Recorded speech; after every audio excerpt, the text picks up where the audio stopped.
All right, we're in Acts chapter 18, and Paul is now heading to Corinth, and when he gets there, he's joined by Aquila, Priscilla, Silas, Timothy, and we see that he also has to start tent making again, so he does that with Priscilla and Aquila. And then off of this passage, we're going to see how God provides faithfully for the work. So even for us today, that's a big encouragement that God provides. And then our God is a God of mission, the Missio Dei, the mission of God. And we as his followers, we follow him on that mission. It flows through. And we're going to also see that once again that Paul has enemies. And despite the hostility from the enemies, God's always faithful. And we see that the gospel still goes forth. People are impacted, their lives are changed, and people still don't like Paul. So that's sort of Acts chapter 18, the start of it again, and that's where we find ourselves.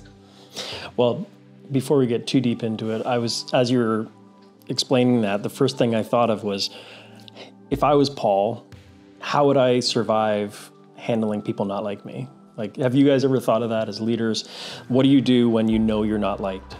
How do you handle that as a leader? Because I know that's wisdom that was provided to me when I was early 2000s, when I was interning at a large church, and the pastor said, "Dan, I have enemies, and they're in my church." And I'm like, how can that be? Isn't the church supposed to love each other?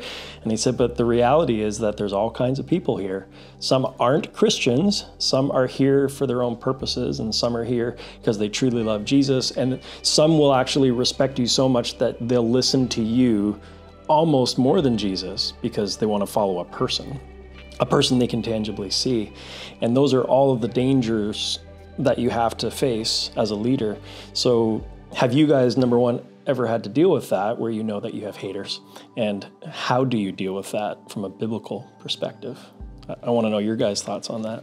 Yeah, to Howie's point with the Missio Dei, the mission of God, it's we need people with us, because you can't just function in isolation. Neither did Paul. I mean, he was isolated and many times, but Timothy and Silas are now joining him from Macedonia. So this is he's now gathering his people. And before he left Berea, he said, send word to Timothy and Silas that I want them with me. So that's important, because he realizes I need resources and I need people with me, because as a leader in the church, you are going to have the arrows come at you. It's just, you're going to be a target. You're going to be a target for the enemy. You're going to be a target just simply because you are in leadership, and the devil's going to want to take you out. So you need people around you. You need to be surrounded by loving Christians who obviously love you and are missionally minded with you, so that you can withstand that type of stuff, because people just aren't going to like you in general sometimes, and that's going to be hard to deal with. Yeah, especially if that's how you get your validation, right? Because I know people, well, my wife included, she doesn't listen to this, so I can say it. At least that's what she told me last week, that she can't handle it when somebody has something against her. It's not within her nature. It wrecks her inside, like a people-pleasing mentality, but she's not a people-pleaser, but it's that peacemaking personality where I can't rest if I think anyone has any possibility of not liking me, and not in a self-seeking way, but in just wanting them to know the truth. Like, I'm not really what you think I am, and it wrecks that person, right? And then if you get a leader or a pastor that has that mentality, that can rule the day. They become ineffective. I don't know about you, Howie. I know you've had lots of years of ministry, and yeah, I was thinking of this the other day, because it's going to be 22 years, entering 22 years this January. Yeah, do you have here the we actual go. date? January 1st, 2003. Well, is when that makes it easy. Yeah, it is an accomplishment, though. It really is. Yeah. But I think the challenge is for all of us, I haven't met a person who probably doesn't feel like I want to be liked. So I think as you sort of go on in ministry, you realize that some people will love you, some people will like you, some people will hate you. And that's going to be a repeated pattern over and over. I just say, what season are we in? Because I struggled early just trying to go, like, all I want to do is proclaim Jesus. Like, I love Jesus. I want to proclaim him. I want to serve him. And I'm like, why are Christians not liking me? And then part of my personality is that I want to be liked by people. And then I have to deal with the inward battle of, like, when people judge me and don't like me and all of this stuff. So I think we all have that. It's just to what level, right? And then I'm hoping that if we're there, that we don't hit a point where we're like, I just don't care what people think. They could think whatever. That's like what we would call the dark side of ministry, right? When you've gotten to a point where you almost act, even if you don't have celebrity status, but you act as if you just have this barrier. That's them. This is me. I'm in my safety zone of people that are going to build me up, right? And I guess that's the danger of having a tribe. And that's why I want to dig a deeper question about can pastors have friends in the church? Because you need it. You need a tribe, right? But you can't have too many friends. That's hard to manage. I mean, how many friends? Theoretically, how many friends can you manage, right? You have a lot of acquaintances, but like people that you would text on a daily basis. What's your cutoff, Dan? 20. Someone comes into your house and you're like, this person, I'm at my 20. Sorry, sir. Yeah. I think we should be friends. No, I'm at my 20. It's almost like a video game where you have like the life above your head as you're going around, and it's like that's the friend meter. Friend meter. That's what I can. You're not in my 20. Yeah, but in all reality, sometimes we think like that. Like, are you going to be like? We call them PJ friends in our household, where if you could hang out, fall asleep on my couch, whatever, you're actually a good friend. If you're somebody that you're very polite when you're here and hoping that they leave soon, then you're just an acquaintance. Is that like the pajama test? It is basically, if I'm in my pajamas around you, we're close. Next podcast, we're in our PJs. Yeah, we're in our PJs. If someone comes over and you're like, I gotta go change, that's going to tell you the nature of what your friendship might be, or none. Or just like when you don't have to have long conversations. I think that's the key is you have enough of a kinship that you just kind of know, and you don't have to have long dialogue. You don't have to ask questions a million times because you already know them, right? If you come over for a 3-hour football game, you don't have a 3-hour conversation. You want to have like 45 minutes of convo and mostly watching and listening. Yeah. But getting back to the leadership part, I think you need to have friends as pastors, and that's okay. The problem is that the old traditional fundamental, or Baptist pastor is, wearing the tie, he's out with his wife, and he has a lot of acquaintances and no friendships. He just comes and goes from home, comes and goes from visitation, comes and goes from church on Sunday. The end. And then you never see them in the community. They just come and go, and they're almost unreachable. And I think there's a danger in that. Have you experienced anything like that in the past, in your guys' church history? Well, it's almost like they're trying to fit a mold. Like they're trying to just play a role instead of playing Jesus. Well, not playing Jesus, but just being Jesus. Jesus would never, he wasn't praying, he was not just playing a role, he was doing the will of his Father. So that's going to look like whatever function the Father wills you to do, which is on the missional side, it's get out there, follow the leading of the Spirit. It's not going to look the same every day where you get up, you put on a suit and tie, you go into work, you clock in, you do your certain functions that has been laid out, usually by maybe a board, a group of people that are just like, this is what you do every day. Yeah, and then you might have your meeting, and the meetings kind of look the same every day, where someone comes in, they sit down, and you're like, this is what I do, this is how I operate in my meeting, or here's your book, go home, read your book, and we'll be good. It's going to look, it's wild. If you're being led by the Holy Spirit, it's going to look wild. It's going to look like Acts. It'll break the. It's a system then, right? It becomes a system. But as you follow Paul, this is wild what we're reading. It's wild. You're not going to see anything that's in a box and just fits in as a role that's been just put by a board. Paul, follow this. and you'll be good. He's being led by the Spirit, and it's just wild stuff going on. And even as he was going through, I mean, he's a pretty bold guy, but even in certain areas, was it Corinth that he was going into next that there was a bit of fear? Yeah, this is basically right here in that passage, and what I mentioned on Sunday is that, like, he's discouraged, he's probably fearful. God gives him another vision, just saying you don't have to be afraid. Yeah. So there's some fear on it, and then at times, like Sean said, this is like crazy what he's doing. But I think these are moments where God, I believe, gathers people around him to encourage him to even speak into his life, because a lot of ministry is lonely, if we were being honest. And then we have those moments where we're like, oh, it's a reminder I'm not alone. So especially when you're a visionary, like Paul's like a visionary, he's planting churches, and he just has this like Energizer Bunny energy for the glory of God. So I go, it's hard sometimes if you don't have like-minded people in your life. So you could be a visionary, bounce things off of another visionary, and then you guys are like super pumped about like, oh, God's going to do this. And you're like 10,000 feet in the air the whole time. Yeah. You never hit the ground running. Yeah, right? and that's why having a group around you is good, because it can sort of bring you back down. But then when you're discouraged, you can go, oh, I'm not alone. I have people around me. Yeah, so that basically we need to be sharpened by others, and we need to be encouraged by others, and we need to be challenged by others. And in the notes that we share with each other, you had shared all ministry should be team ministry, where we complement one another and pray for one another and bear one another's burdens. So exactly what you were just saying. And I think that keeps, I call Paul a disruptor.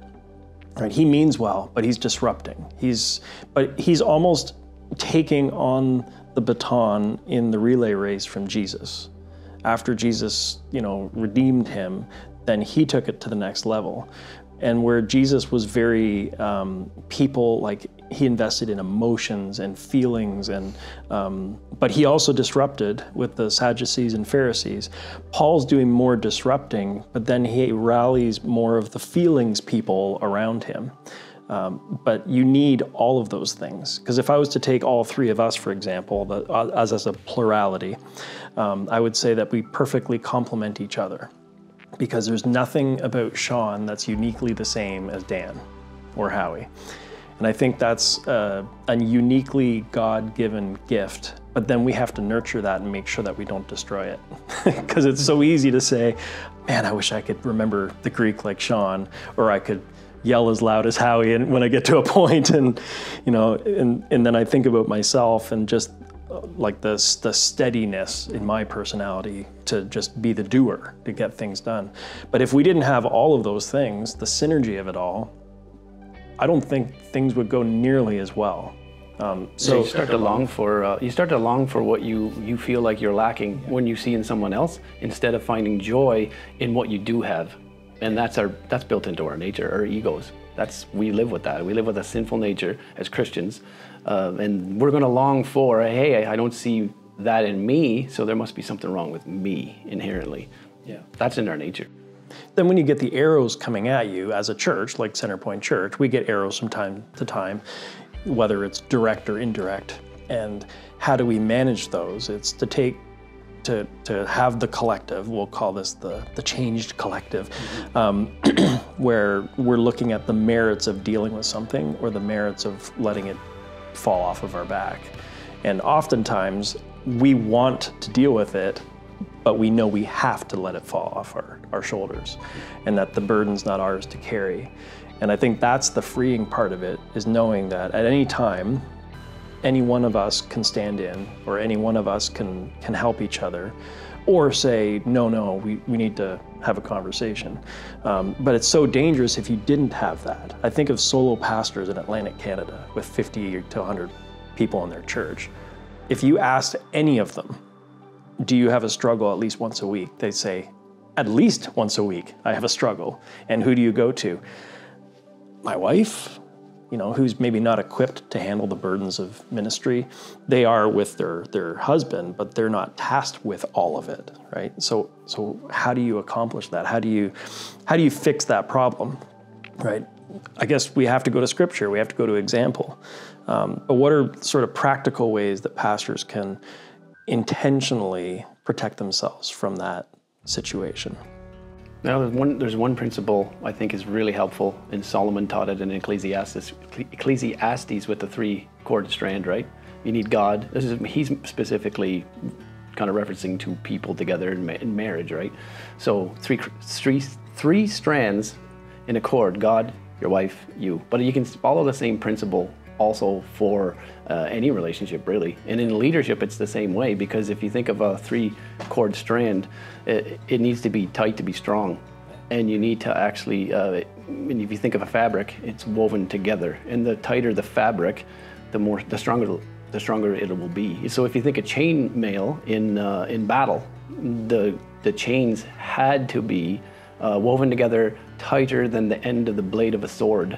But it wasn't so woven that the blade never touched the person. It could get through to create a scratch, but it wasn't going to create a mortal wound. Right. So you can have some churches might be woven together tight, nothing gets through. And then there's some churches that aren't woven together at all, and they're just getting stabbed, and it's almost like you're bleeding out to death. So that principle can apply to marriage, your friendships, and especially leadership in the church. So if you have a leader that's going it alone, you talk to him, you just have a chat with him, he's probably going to tell you, I'm hurting bad.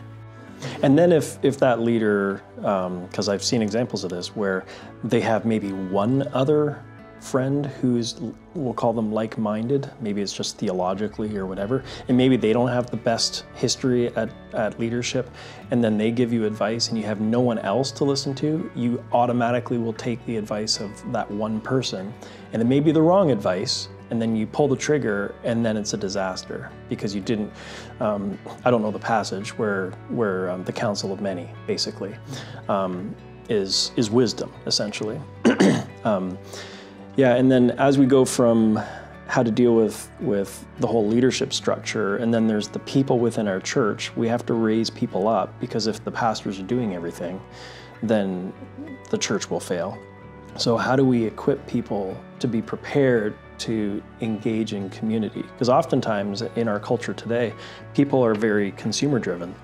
What can I get from you in church? How do you make me feel good?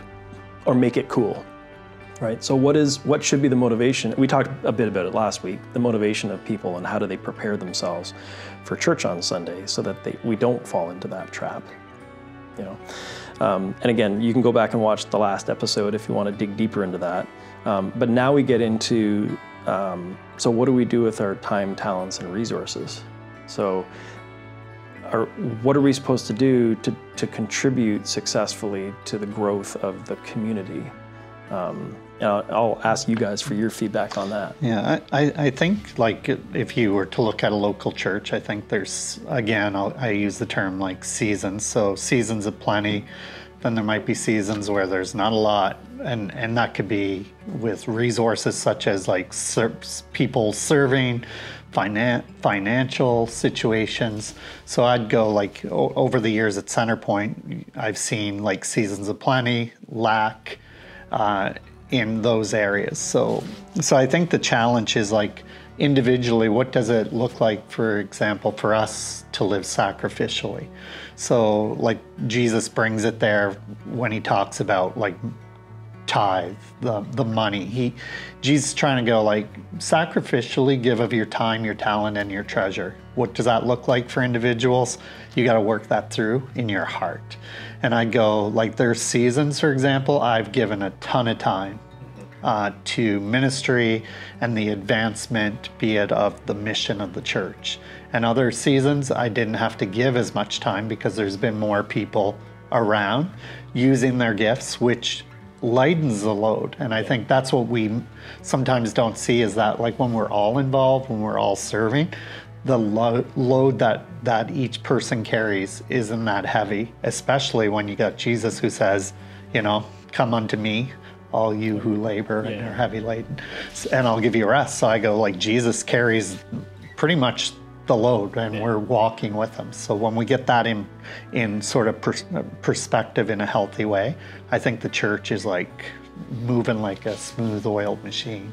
Well, and then even going back to the leadership part, I think there should always be the opportunity or being open-minded to allow interns to come into the fold.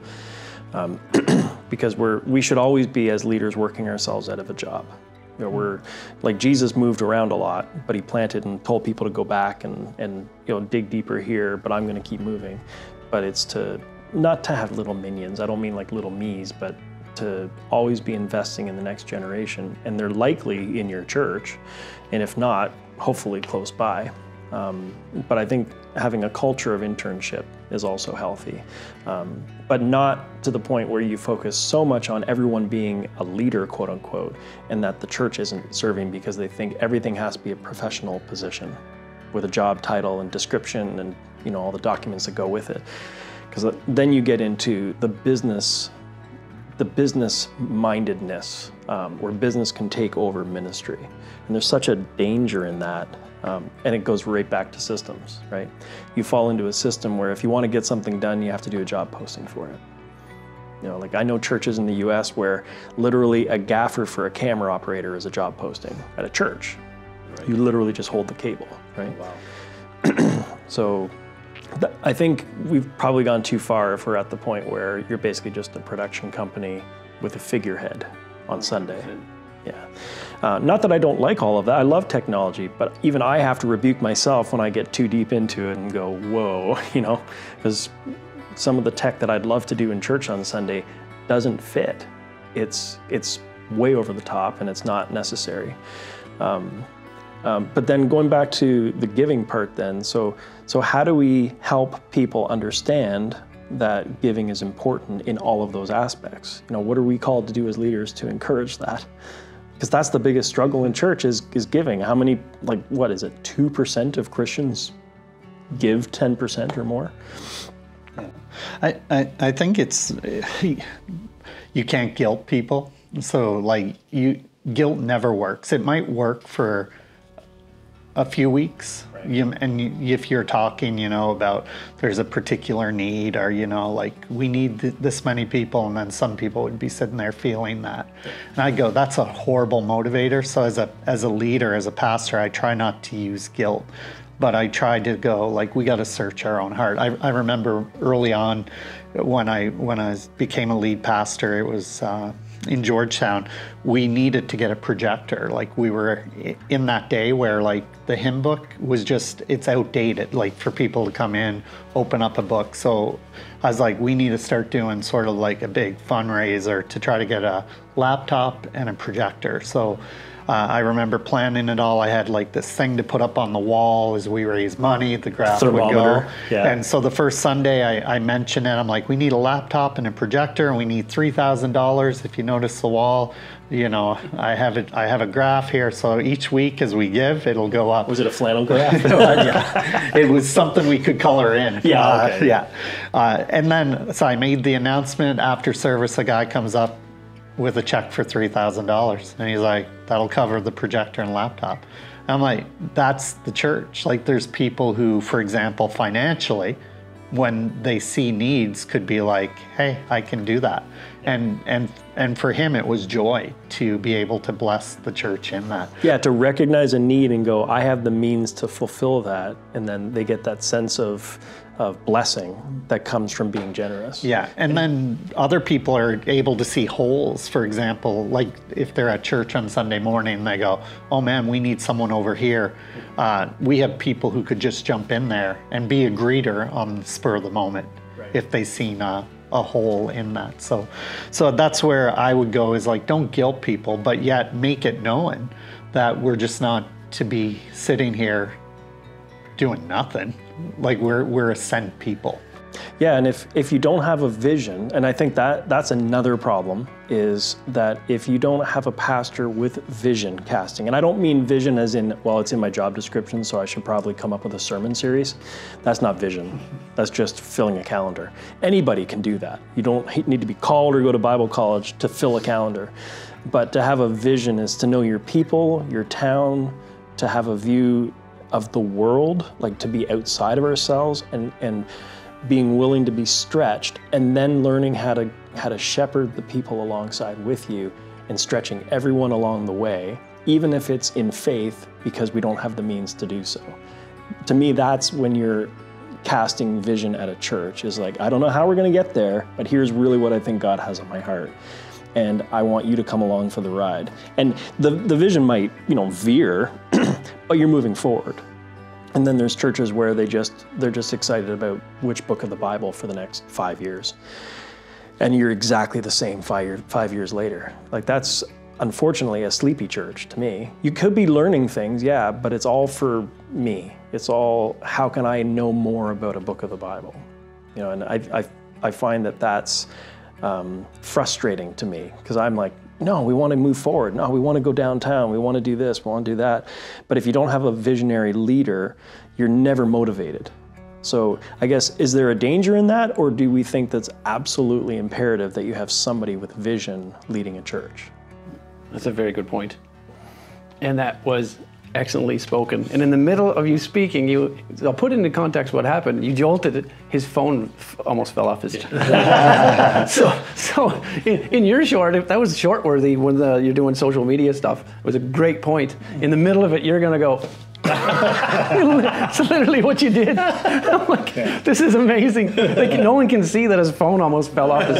Of course, you're going to grab it, but no one can see that. And I had it here because it was buzzing the table, and I didn't want to do it. That's amazing. Yeah. But when we were, just before we started the recording, I just wrote down something because we were speaking about pastor's sermon, and I wrote down self-sacrifice to get the mission done. And if you think of that, if you go back to the head, of course, that's going to be Jesus. That applies to Jesus, like to the most ultra degree of someone who self-sacrificed to get the mission done. The will of his Father, he sacrifices himself to the point of death. That is the depths of taking yourself and emptying he emptied his deity to come into the personhood of a human being. Like, that is the ultimate. So then, the day of Pentecost in the upper room, Holy Spirit comes down. So now you got people like Paul roaming around the known world, trying to spread the gospel. And so that means, so how does that apply to us? How does that apply to leaders? If I just came into the doors of the church and I'm brand new, how does that apply to me?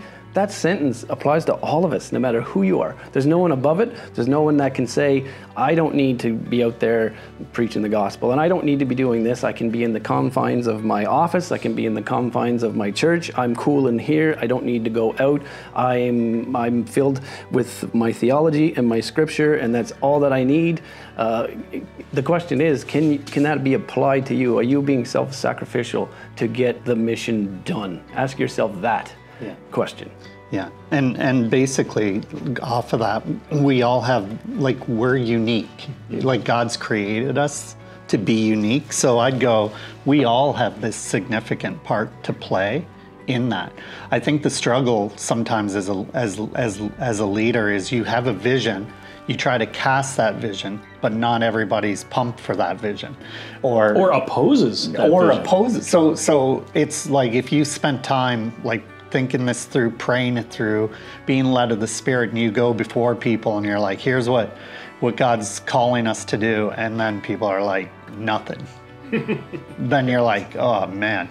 So it sucks sort of the joy out of that. But if we've seen that we all have this special part to play in the spread of the gospel, then we start jumping on board if we're motivated by mission. So if we could see our God as a God of mission, why wouldn't we be people of mission?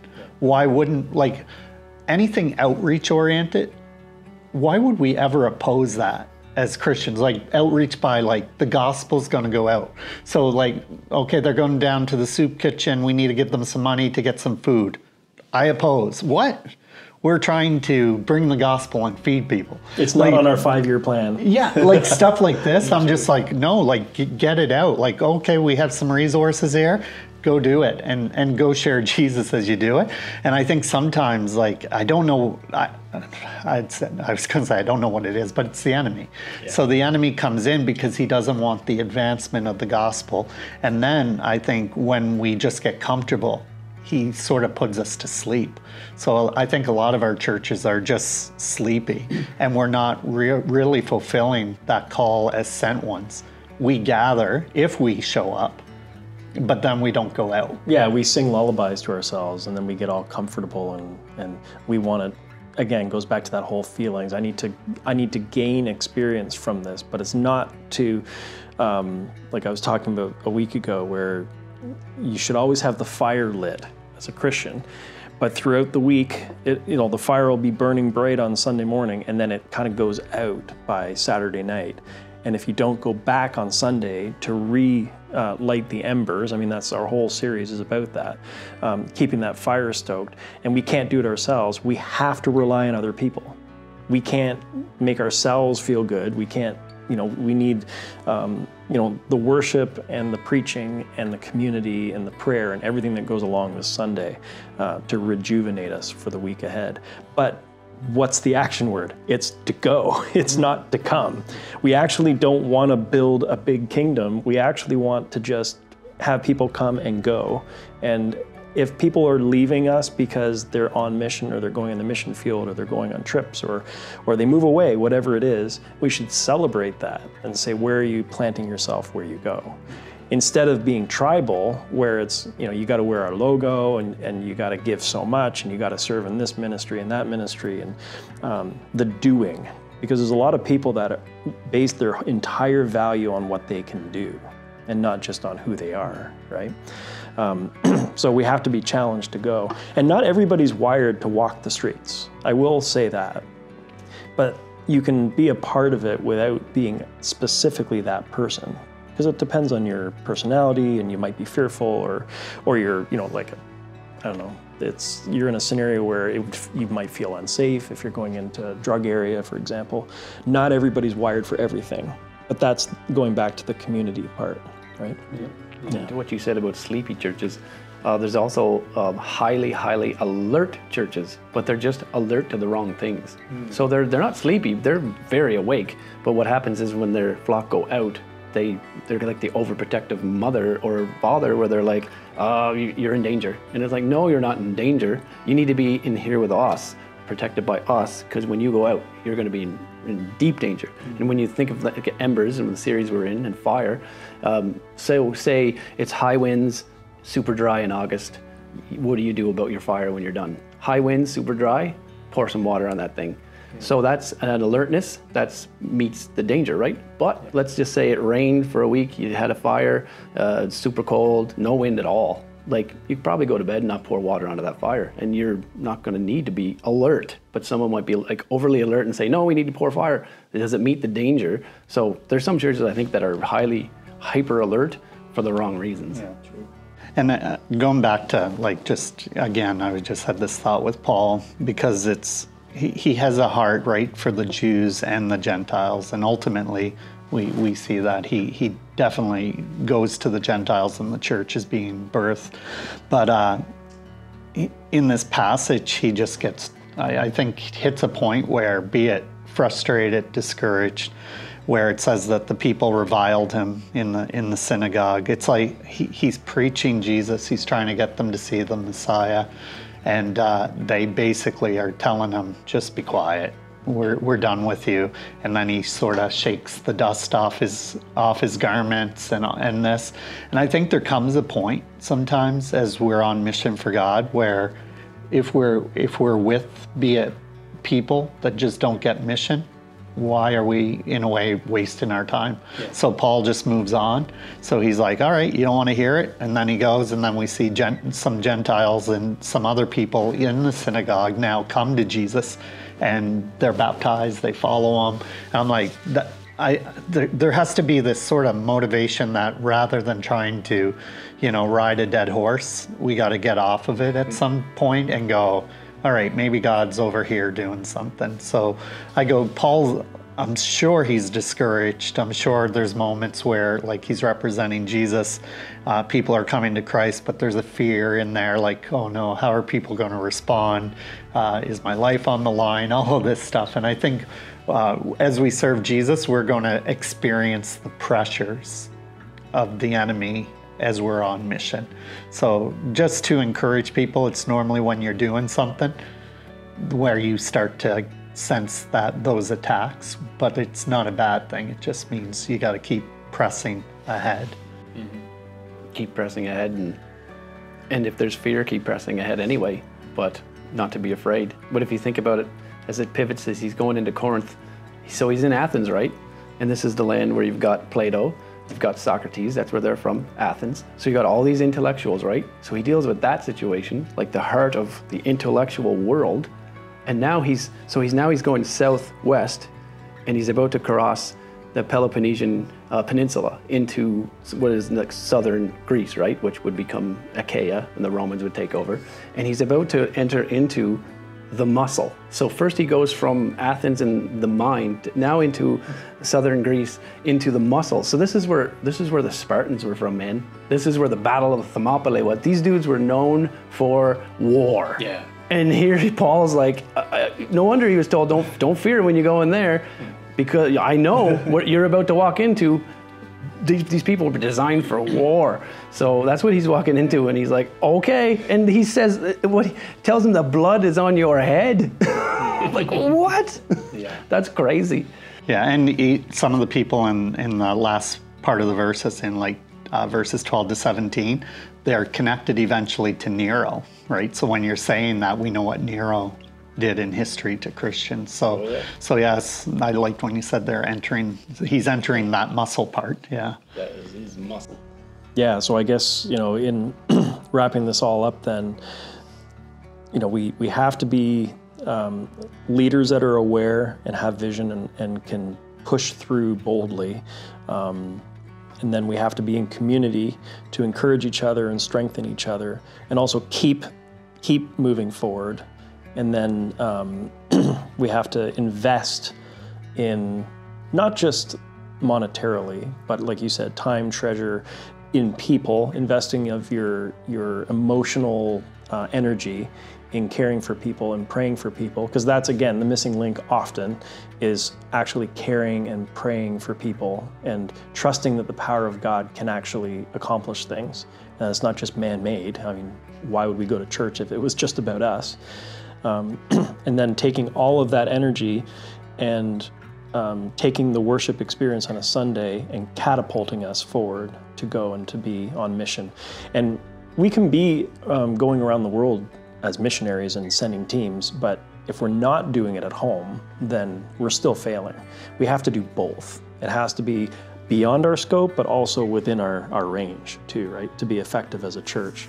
Because our church is planted in Prince Edward Island in Charlottetown. And oftentimes people say, well, we live in such a dark place and the culture, it's so anti-God. But where's the faith? Where's the hope that Jesus has overcome the world, right? So we just have to take on the strength and the hope that comes and the grace that comes from loving Jesus, and that's what propels us forward. There's nothing fancy about any of us, right? We just have to be an encouragement to others. So any final thoughts? Yeah, I'd go ultimately, I think it was John Piper who said missions exist because worship doesn't. So he's basically making the point that when we worship God, that's sort of the great work of the church, is that we put God on display, that God gets glory, honor, and praise. But off of that comes, because we've been impacted by him, as we worship him, we will do mission. So I think worship will always be the starting point for us to be like, our God's so great that out of that flows, I want to serve him. And getting back to what you said about global, and then local. So wherever God has me planted or that, I'm going to serve him on mission. I should have a heart for the world. Revelation 5 says that Jesus was slain for people of every tribe, nation, and tongue. So even sitting here today, I think it's over 6,000 unreached people groups. But Jesus goes, I was slain for even those 6,000 groups. So I would go, worship leads to mission, to a heart for the world, and just not sort of a heart for our area. It just grows from there. So whenever we hear about like there are people dying without Jesus in a particular area of the world, our hearts as Christians should break, and we should be praying, God, send someone. And who knows, maybe as you pray that, it might be you. Yes. Or, there's a need in my city. God, raise someone up. That could be you. So I think it's going to those places, worshiping God, and then from there, the big work of the church is that God is a God of mission who sends us out. And the good news is he's gone before us. Yeah, so there's nothing to fear.